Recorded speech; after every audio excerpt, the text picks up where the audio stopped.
नमस्कार मित्रों, आज मैं आपको शिव महापुराण का 27वां अध्याय सुनाने वाली हूँ।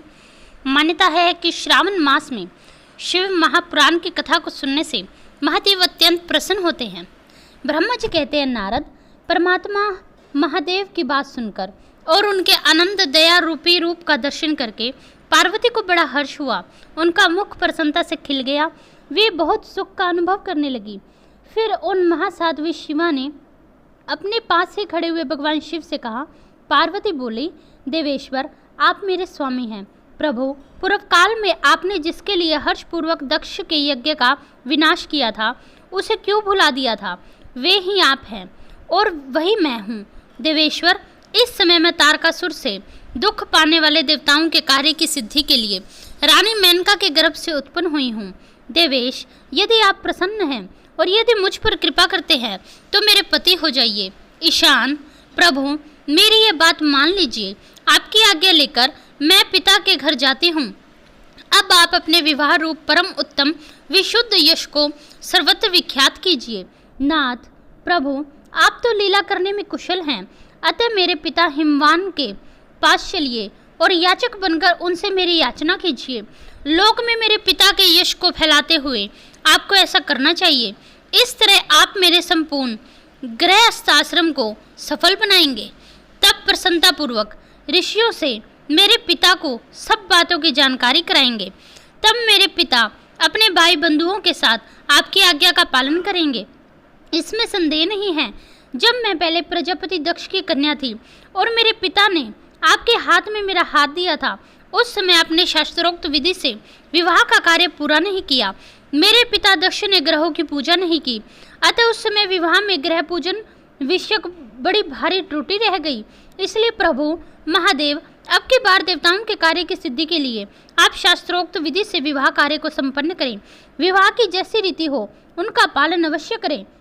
मेरे पिता हिमवान को यह अच्छी तरह ज्ञात हो जाना चाहिए कि मेरी पुत्री ने शुभ कारक तपस्या की है। पार्वती की ऐसी बात सुनकर भगवान सदाशिव प्रसन्न हुए और हंसते हुए उनसे प्रेम पूर्वक बोले। शिव ने कहा, देवी महेश्वरी, मेरी यह उत्तम बात सुनो। यह उचित, मंगल कारक और निर्दोष है। इसे सुनकर वैसा ही करो। वरानने, ब्रह्मा आदि जितने भी प्राणी हैं वे सब अनित्य हैं। भामिनी, यह सब जो कुछ दिखाई देता है इसे नश्वर समझो। मैं निर्गुण परमात्मा ही गुणों से युक्त हो एक से अनेक हो जाता हूँ। जो अपने प्रकाश से प्रकाशित होता है वही परमात्मा में दूसरों के प्रकाश से प्रकाशित होने वाला हो गया। देवी, मैं स्वतंत्र हूँ, परंतु तुमने मुझे प्रतंत्र बना दिया। समस्त कर्मों को करने वाली प्रकृति एवं माँ माया तुम ही हो। यह संपूर्ण जगत की मायामय ही रचा गया है। मुझे सर्वात्मा परमात्मा ने अपनी बुद्धि के द्वारा इसे धारण मात्र कर रखा है। सर्वत्र परम तत्व भाव रखने वाले सर्व परमात्मा पुण्यवानों ने इसे अपने भीतर से सींचा है तथा ये तीनों आविष्टित हैं। देवी, वरानने, कौन मुख्य ग्रह है, कौन से ऋतु समूह हैं अथवा कौन दूसरे दूसरे उपग्रह हैं? इस समय तुमने शिव के लिए क्या कहा है, किस कर्तव्य का विधान किया है? गुण और कार्य के भेद से हम दोनों ने इस जगत के भक्त वत्सलता के कारण भक्तों को सुख देने हेतु अवतार ग्रहण किया। तुम रज, सतव और तमोमयी सूक्ष्म प्राकृति हो, सदा व्यापार कुशल सगुणा और निर्गुणा भी हो। सुमधे, मैं यहाँ संपूर्ण भूतों का आत्मा निर्विकार एवं निर्भय हूँ। भक्त की इच्छा से मैंने शरीर धारण किया। शैलजे, मैं तुम्हारे पिता हिमालय के पास नहीं जा सकता तथा भिक्षुक होकर किसी तरह की उनसे याचना भी नहीं कर सकता। गिरिराज नंदिनी, महान गुणों से अत्यंत गौरवशाली महात्मा पुरुष भी अपने मुंह से दो यह बात निकालने पर तत्काल लघुता को प्राप्त हो जाते हैं।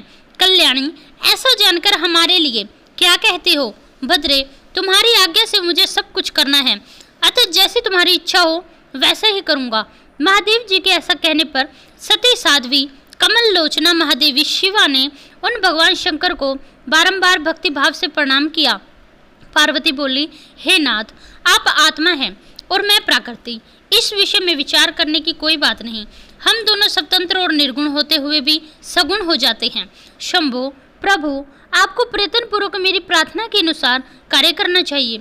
शंकर, आप मेरे लिए याचना करें। और हिमवान को दाता बनने का सौभाग्य दे। महेश्वर, मैं सदा आपकी भक्ता हूँ, अतः मुझ पर कृपा कीजिए। नाथ, सदा जन्म जन्म में मैं ही आपकी पत्नी होती हूँ।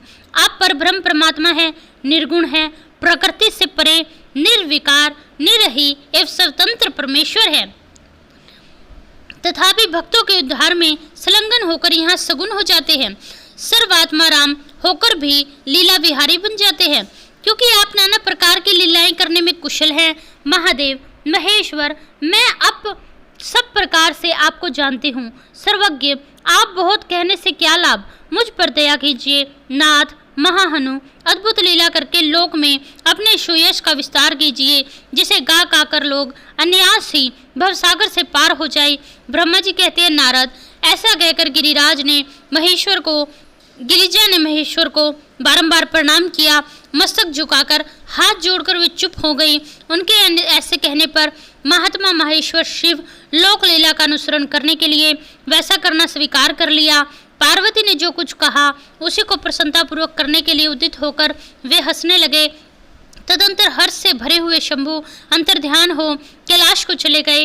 उस समय काली के विरह से उनका चित्त उन्हीं की ओर खींच गया था। कैलाश पर जाकर परमानंद में निर्मग्न हुए महेश्वर ने अपने नंदी आदि गणों को सारा वृत्तांत सुनाया। वे भैरव आदि सभी गण भी वह सब समाचार सुनकर अत्यंत सुखमय हो गए और महान उत्सव करने लगे। नारद, उस समय वहाँ महान मंगल होने लगा। सबके दुख नष्ट हो गए और रुद्रदेव को भी पूर्ण आनंद प्राप्त हुआ। बोलो अम्बे मात की जय। यहाँ शिव महापुराण का 27वां अध्याय समाप्त होता है। यदि आप इसी तरह की और वीडियो पाना चाहते हैं तो इस चैनल को सब्सक्राइब करें, वीडियो को लाइक करें और इसे शेयर भी अवश्य करें और कमेंट में हर हर महादेव लिखना ना भूलें। धन्यवाद।